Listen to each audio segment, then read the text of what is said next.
Hi everyone. ఈ వీడియోలో గిట్‌లో merge conflicts అంటే ఏంటి? వాటిని ఎలా రిజాల్వ్ చేయాలో చూద్దాము. మనము గిట్‌లో డిఫరెంట్ బ్రాంచెస్ అనేవి క్రియేట్ చేసుకుంటా ఉంటాము. బ్రాంచెస్‌ని ఎప్పుడైతే ఇంకొక దాంతో మెర్జ్ చేస్తామో అప్పుడు మనకి ఇష్యూస్ అనేవి వస్తాయి. కాన్‌ఫ్లిక్ట్స్ అనేవి వస్తాయి. ఎలా అంటే మనకొక బ్రాంచ్ ఉంది. మాస్టర్ కానీ, మెయిన్ కానీ. దాంట్లో నేను సమ్ చేంజెస్ చేసి కమిట్స్ అనేవి చేశాను. 3 కమిట్స్ అనేవి చేశాను. ఇప్పుడు నాకు థర్డ్ కమిట్ అయిపోయిన తర్వాత నేను ఒక బ్రాంచ్‌ని క్రియేట్ చేసుకున్నా. దానికి డెవ్ అనే నేమ్ ఇచ్చాను. ఇప్పుడు ఈ బ్రాంచ్ అనేది క్రియేట్ చేశాక మెయిన్ బ్రాంచ్‌లో, మాస్టర్ బ్రాంచ్‌లో అసలు నేనేమి చేంజెస్ చేయకుండా డెవ్ బ్రాంచ్‌లోనే వర్క్ చేసుకుంటా వెళ్ళిపోయి మెర్జ్ చేస్తే మనకసలు కాన్‌ఫ్లిక్ట్సే రావు. ఎందుకంటే మనము ఒక వేలోనే చేంజెస్ చేస్తున్నాం కాబట్టి.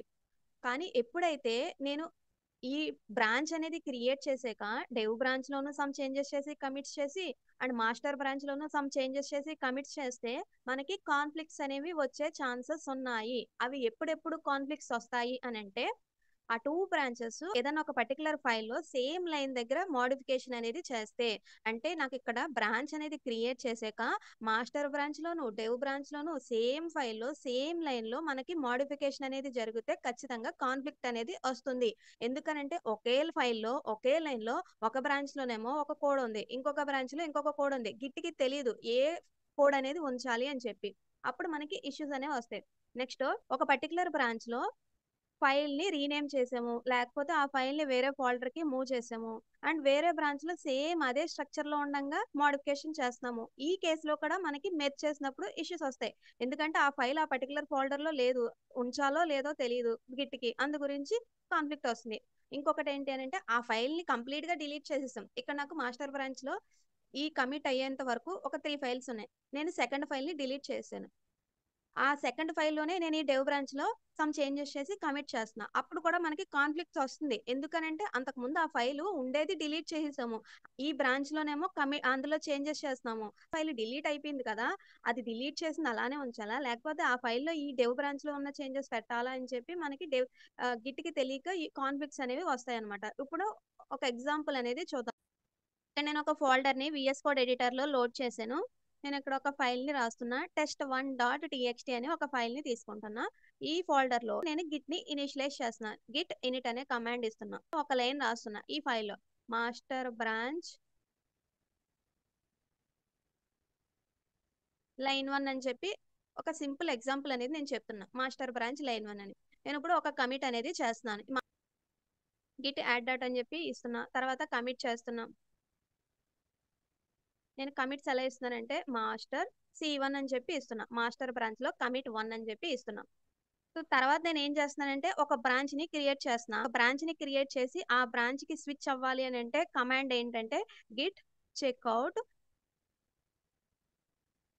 -b ఏ బ్రాంచ్ క్రియేట్ చేసుకోవాలనుకుంటున్నామో ఆ బ్రాంచ్ నేమ్ నేను డెవ్ అని ఇస్తున్నా. గిట్ చెక్‌ఔట్ -b డెవ్ అని ఇస్తే మనకి డెవ్ బ్రాంచ్ క్రియేట్ అవుతుంది. అండ్ గిట్ అనేది మన ప్రాజెక్ట్‌ని ఆ బ్రాంచ్‌లోకి స్విచ్ చేస్తుందనమాట. ఇక్కడ మనకి switch to new branch dev అని వచ్చింది. నేనేం చేస్తానంటే ఈ డెవ్ బ్రాంచ్‌లో ఈ ఫస్ట్ లైన్ ఏదైతే ఉందో అది మాస్టర్ బ్రాంచ్‌లో వేరేలా ఉంది. ఇప్పుడు నేనేం చేస్తున్నానంటే దీన్ని మోడిఫై చేస్తున్నాను. ఏమిస్తున్నానంటే డెవ్ బ్రాంచ్ లైన్ 1 అని చెప్పి ఇస్తున్నా. అలా ఇచ్చి నేనిప్పుడు కమిట్ చేస్తున్నాను. ఇక్కడ డెవ్ C1 అని చెప్పి ఇస్తున్నా. డెవ్ బ్రాంచ్ కమిట్ 1 ఇస్తున్నా. అండ్ ఒకసారి నేను గిట్ లాగ్ అనేది చెక్ చేస్తాను ఇందులో. సో, ఇదేమో ఫస్ట్ కమిట్ మాస్టర్ బ్రాంచ్‌లో చేసింది. ఇదేమో ఇప్పుడు చేసిన కమిట్ అనమాట డెవ్ బ్రాంచ్‌లోది. నేనిప్పుడు మాస్టర్ బ్రాంచ్‌లోకెళ్ళి డైరెక్ట్‌గా మెర్జ్ చేసేసినా మనకి ఇష్యూస్ రావు. ఎందుకు? నేను ఆ బ్రాంచ్‌ని క్రియేట్ చేసాక మాస్టర్ బ్రాంచ్‌లో ఏ కమిట్స్ చేయలే. ఏ చేంజెస్ చేయలేదు. కాబట్టి రావు. కానీ నేనేం చేస్తానంటే మాస్టర్ బ్రాంచ్‌లో మళ్ళీ సమ్ చేంజ్ అనేది చేస్తాను. ఎక్కడ? ఆ లైన్‌లోనే. నేనిక్కడ మాస్టర్ బ్రాంచ్‌కి స్విచ్ అవుతున్నాను. గిట్ చెక్‌ఔట్ మాస్టర్ అని చెప్పి ఇస్తున్నా. ఏం చేస్తానంటే ఈ లైన్‌లోనే మళ్ళీ సమ్ మోడిఫికేషన్ అనేది చేస్తున్నాను. మాస్టర్ బ్రాంచ్ లైన్ నంబర్ 1 అని చెప్పి సమ్ ఎక్స్‌ట్రాగా రాసాననమాట. ఇప్పుడు నేను మళ్ళీ మాస్టర్ బ్రాంచ్‌లో ఇంకొక కమిట్ అనేది చేస్తున్నాను. మాస్టర్ C2 అని ఇస్తున్నా. మాస్టర్ బ్రాంచ్‌లో కమిట్ 2 అనమాట. ఇప్పుడు నేను మెర్జ్ చేస్తున్నాను. మనము మాస్టర్ బ్రాంచ్‌లో డెవ్ బ్రాంచ్‌ని మెర్జ్ చేయాలి అని అనుకున్నాం. కాబట్టి మాస్టర్ బ్రాంచ్‌లోకి వెళ్ళి గిట్ మెర్జ్ ఆ బ్రాంచ్ నేమ్ ఏ బ్రాంచ్‌ని మెర్జ్ చేయాలనుకుంటున్నాము? డెవ్ బ్రాంచ్‌ని. ఇది ఇవ్వాలి. మాస్టర్ బ్రాంచ్ లో లేకపోతే అక్కడికి వెళ్ళి అప్పుడు ఈ కమాండ్ అనేది ఇవ్వాలన్నమాట. ఇవ్వనిస్తుంటే మనకి గిట్ అనేది ఆటోమేటిక్ గా మెర్జ్ చేసేస్తుంది. కానీ అలా అవ్వలేదు, ఇక్కడ ఆటో మెర్జింగ్ అవ్వలేదు, కాన్ఫ్లిక్ట్ వచ్చిందని చెప్పి ఇక్కడ వచ్చిందనమాట. ఎందుకు కాన్ఫ్లిక్ట్ వచ్చింది అని అంటే, నేను డెవ్ బ్రాంచ్ ని క్రియేట్ చేసాక ఆ డెవ్ బ్రాంచ్ లోను మాస్టర్ బ్రాంచ్ లోను కూడా సేమ్ ఫైల్లో సేమ్ లైన్ దగ్గర మోడిఫికేషన్ అనేది చేశాను. కాబట్టి మెర్జ్ చేసేటప్పుడు గిట్టికి తెలియదు ఈ బ్రాంచ్ లో ఉన్న లైన్ ఉంచాలా, ఈ బ్రాంచ్ లో ఉన్న లైన్ ఉంచాలా అని చెప్పి. కాబట్టి మెర్జ్ చేయదు. ఏం చేస్తుందంటే ఇలా మనకు ఒక ఫార్మాటింగ్ అనేది చూపిస్తుంది. ఏ లైన్స్ దగ్గర మనకి కాన్ఫ్లిక్ట్స్ వస్తున్నాయో, ఇక్కడ నేను ఒక లైనే తీసుకున్నా, అలా మనకి ఒక 100 లైన్స్ ఉంటే లైన్ నెంబర్ 1 దగ్గర ఒక కాన్ఫ్లిక్ట్, 10 దగ్గర ఒక కాన్ఫ్లిక్ట్, అలా ఎన్ని లైన్స్ దగ్గర కాన్ఫ్లిక్ట్ ఉన్నా ఈ టైప్ ఆఫ్ ఫార్మాటింగ్ అనేది కనిపిస్తుంది. ఇక్కడ ఏం చూపిస్తుంది అని అంటే, టాప్ లోనేమో లెస్ దెన్ సింబల్ అని చెప్పి కరెంట్ బ్రాంచ్, అంటే మనం ఏ బ్రాంచ్ లో ఉన్నామో కరెంట్ ఆ బ్రాంచ్ లో ఉన్న కోడ్ ఇది.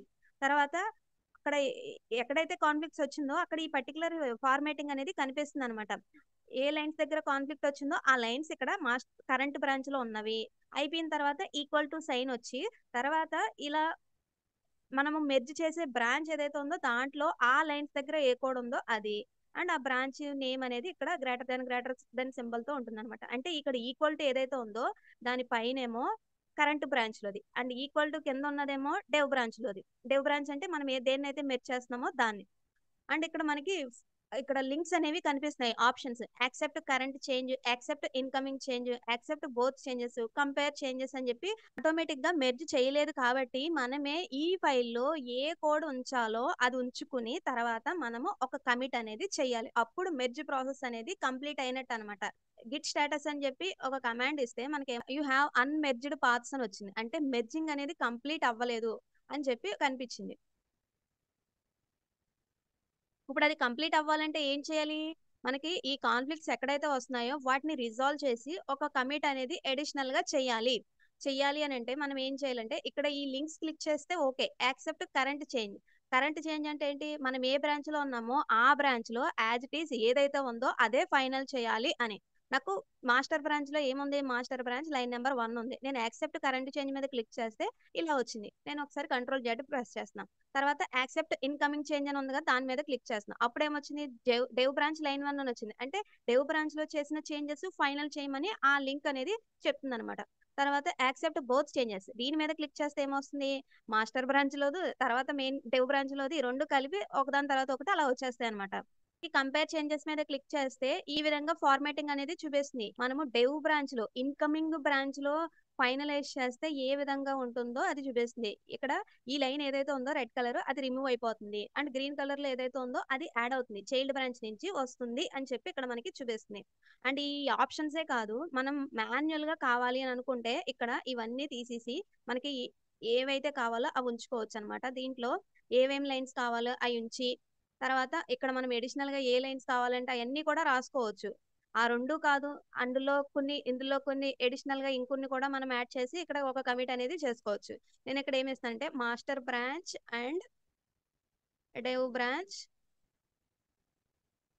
కంబైన్ అని చెప్పి మార్చిస్తున్నా. రెడ్ కలర్ లోనే చూపిస్తుంది. ఎందుకు అని అంటే మనము ఆ ఫైల్ ని మోడిఫికేషన్ చేసాము ఈ విధంగా కావాలి అని చెప్పి, దాన్ని మనము కమిట్ అనేది చేయాలి. కమిట్ చేయాలంటే మళ్ళీ ఏం చేయాలి? స్టేజింగ్ ఏరియాలోకి యాడ్ చేయాలి. 2 కమిట్స్ అనేవి ఉన్నాయి. నేను ఒక కమిట్ అనేది అడిషనల్ గా చేసుకోవాలి మెర్జ్ కాన్ఫ్లిక్ట్ వచ్చినప్పుడు. ఎందుకనంటే అక్కడ మనము సమ్ చేంజెస్ అనేవి ఎలా ఉండాలో రాసుకుని ఫైనలైజ్ చేస్తున్నాము కాబట్టి అది మనము కమిట్ అనేది చేయాలి. ఇక్కడ ఏమిస్తున్నానంటే మాస్టర్ బ్రాంచ్ C3 అని చెప్పి ఇస్తున్నాం. సో నేను మళ్ళీ గిట్ లాగ్ అనేది ఓపెన్ చేస్తే దాకా మనకి 2 కమిట్స్ ఉన్నాయి. గిట్ లాగ్ చూస్తే ఇప్పుడు మనకి 4 వచ్చినాయి. ఎక్కడి నుంచి వచ్చినాయి 4 అని అంటే, ఒకటేమో ఇప్పుడు మనం మెర్జ్ చేసేటప్పుడు అడిషనల్ గా ఇచ్చింది, ఇంకొకటి ఇది కూడా వచ్చింది. ఇది ఎప్పుడు వచ్చింది అని అంటే మనం డెవ్ బ్రాంచ్ లో చేసిన కమిట్ అనమాట. ఇది కూడా మనకి మెర్జ్ చేసినప్పుడు యాడ్ అయిపోయింది. ఏ ఆర్డర్ లో మనం కమిట్స్ చేసామో ఆ ఆర్డర్ లోనే ఇక్కడ వచ్చింది. నేను మాస్టర్ బ్రాంచ్ లో డెవ్ బ్రాంచ్ క్రియేట్ చేసాక డెవ్ బ్రాంచ్ లో సమ్ చేంజ్ చేసి కమిట్ చేశాను. తర్వాత మళ్ళీ మాస్టర్ బ్రాంచ్ లో సమ్ కమిట్ అనేది చేశాను, తర్వాత మెర్జ్ చేశాను. అక్కడ మనకి ఈ మెర్జ్ ఫైనల్ కమిట్ అనేది ఇలా వచ్చింది అనమాట.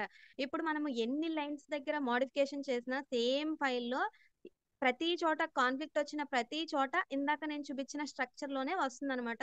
ఒక పర్టికులర్ ఫైల్లో చేంజ్ అనేది సేమ్ లైన్ దగ్గర చేస్తే రెండు బ్రాంచెస్ అక్కడ కాన్ఫ్లిక్ట్ అనేది ఎలా వచ్చిందో చూసాం. ఇప్పుడు ఏం చేద్దామంటే మనం మాస్టర్ బ్రాంచ్‌లో ఉన్నాం కదా! ఆ మాస్టర్ బ్రాంచ్‌లో ఈ టెస్ట్1 ఫైల్ ఏదైతే ఉందో దాన్ని డిలీట్ చేసేద్దాం. డిలీట్ చేసేసి నేను ఏం చేస్తున్నానంటే టెస్ట్2 డాట్ టీఎక్స్టీ అని చెప్పి ఇస్తున్నా. ఇందులో మాస్టర్ బ్రాంచ్ ఫైల్ 2 అని చెప్పి ఇస్తున్నా. ఫైల్ 2 లైన్ 1 అని చెప్పి ఇస్తున్నా. నేను ఇక్కడ ఒక కమిట్ అనేది చేస్తున్నాను మాస్టర్ బ్రాంచ్‌లో. C5 అని చెప్పి ఇస్తున్నా. C4 నేను ఇప్పుడు మళ్ళీ ఏం చేస్తున్నానంటే డెవ్ బ్రాంచ్‌కి వెళ్తున్నా. గిట్ చెక్అవుట్ డెవ్ అని చెప్పి ఇస్తున్నా. ఇక్కడ మనకి డెవ్ బ్రాంచ్‌కి వెళ్ళాక ఈ ఫైల్ వచ్చేసింది. గిట్ అనేది ఒక బ్రాంచ్ నుంచి ఇంకొక బ్రాంచ్‌కి స్విచ్ అయ్యేటప్పుడు దాంట్లో ఏ ఫైల్స్ ఉంటాయో అవే చూపిస్తుంది అనమాట. నేను మాస్టర్ బ్రాంచ్‌లో ఉన్నప్పుడు ఈ ఫైల్ కనిపించదు. ఈ డెవ్ బ్రాంచ్‌లోకి వచ్చాక కనిపించింది. ఇప్పుడు నేను మళ్ళీ ఏం చేస్తానంటే ఈ ఫైల్‌లో సమ్ మోడిఫికేషన్ అనేది చేస్తాను. డెవ్ బ్రాంచ్ లైన్ 2 అని చెప్పి రాస్తున్నా. మళ్ళీ ఒక కమిట్ అనేది చేస్తున్నాను. డెవ్ బ్రాంచ్‌లో కమిట్ 2 అని చెప్పి చేస్తున్నాను. ఇప్పుడు నేను మళ్ళీ మాస్టర్ బ్రాంచ్‌లోకి వెళ్ళి మెర్జ్ చేస్తాను. ఇందులో చేసిన చేంజెస్ మెర్జ్ చేయాలి అని. ఇప్పుడు నేను గిట్ చెక్అవుట్ మాస్టర్ అని చెప్పి ఇస్తున్నా. ఇక్కడ మనం మాస్టర్‌లోకి వెళ్ళాక ఈ రెడ్ కలర్‌లో వచ్చేసింది వీఎస్ కోడ్ ఎడిటర్‌లో. అంటే ఇది ఈ బ్రాంచ్‌లోది కాదు. క్యాచీ వల్ల ఇలా చూపిస్తుంది. అండ్ అది క్యాన్సిల్ చేసేస్తే మనకి టెస్ట్2 ఉంది మాస్టర్ బ్రాంచ్‌లో. టెస్ట్1 అనేది లేదు. అండ్ నేను ఇప్పుడు మెర్జ్ చేస్తున్నా. గిట్ మెర్జ్ డెవ్ అని చెప్పి ఇస్తున్నా. సో ఇప్పుడు మనకి ఏమొచ్చిందంటే test one dot TXT deleted in head and modified in dev అని వచ్చింది. అంటే హెడ్ అనేది ఏంటి కరెంట్ బ్రాంచ్, కరెంట్ ఏంటి మాస్టర్ బ్రాంచ్, దాంట్లో డిలీట్ అయిపోయింది కానీ డెవ్ ఫైల్లో మోడిఫై అయ్యింది అని చెప్పి ఇచ్చింది. సో ఇక్కడ కూడా మెర్జ్ అనేది ఆటోమేటిక్ అవ్వలే. ఇక్కడ మనకి ఆ వర్కింగ్ డైరెక్టరీ చూసుకున్నట్టయితే ఈ ఫైల్ అనేది వచ్చింది. దీంట్లోనే మనకి ఇష్యూ అనేది ఉంది. ఇప్పుడు ఈ ఫైల్ డిలీట్ చేసేసాం కదా మాస్టర్ బ్రాంచ్ లో, డెవ్ బ్రాంచ్ లో నుంచి వచ్చేది ఇలా ఉంది, ఇది కావాలా అని చెప్పి. సో కావాలి అని అనుకుంటే మనం ఏం చేయాలి, గిట్ యాడ్ డాట్ అని చెప్పి ఇచ్చి తర్వాత ఇంకొక కమిట్ అనేది చేస్తే అప్పుడు మనకి అవి ఫైనల్ అవుతాయి. అంటే మనం మాస్టర్ బ్రాంచ్ లో డిలీట్ చేసేసిన డెవ్ బ్రాంచ్ లో మళ్ళీ ఆ ఫైల్లో మాడిఫికేషన్ చేసాం కాబట్టి మళ్ళీ దీంట్లో యాడ్ చేసుకుంటున్నాం అనమాట. మాస్టర్ C5 అని చెప్పి ఇస్తున్నాం. సో మాస్టర్ లో ఇంతకు ముందు డిలీట్ చేసేసాం కానీ డెవ్ బ్రాంచ్ లో సమ్ మోడిఫికేషన్స్ చేసాము కాబట్టి డెవ్ బ్రాంచ్ ని మెర్జ్ చేసేటప్పుడు ఈ ఫైల్ ఉంది కావాలా అని చెప్పి గిట్ అడుగుతుంది. మనం కావాలి అని అనుకుంటే ఇక్కడ ఈ వర్కింగ్ డైరెక్టరీలో ఉంచి ఒక కమిట్ అనేది అడిషనల్ గా చేసుకోవాలి. అవసరం లేదని అనుకుంటే మళ్ళీ దాన్ని డిలీట్ చేసేసి అప్పుడు కూడా మనం ఒక కమిట్ అనేది చేయాలి. మనం మెర్జ్ కాన్ఫ్లిక్ట్స్ వచ్చినప్పుడు మనమే మాన్యువల్ గా ఆ కాన్ఫ్లిక్ట్స్ అనేవి ఏ కోడ్ ఉండాలి ఏ కోడ్ అవసరం లేదు అవన్నీ మనము మాన్యువల్ గా చెక్ చేసుకుని ఏదైతే మనకు కావాలనుకుంటున్నామో అది ఉంచి అప్పుడు మనము ఒక అడిషనల్ కమిట్ అనేది చేయాలన్నమాట. నేను మళ్ళీ ఒకసారి గిట్ లాగ్ అనేది ఓపెన్ చేస్తున్నాను.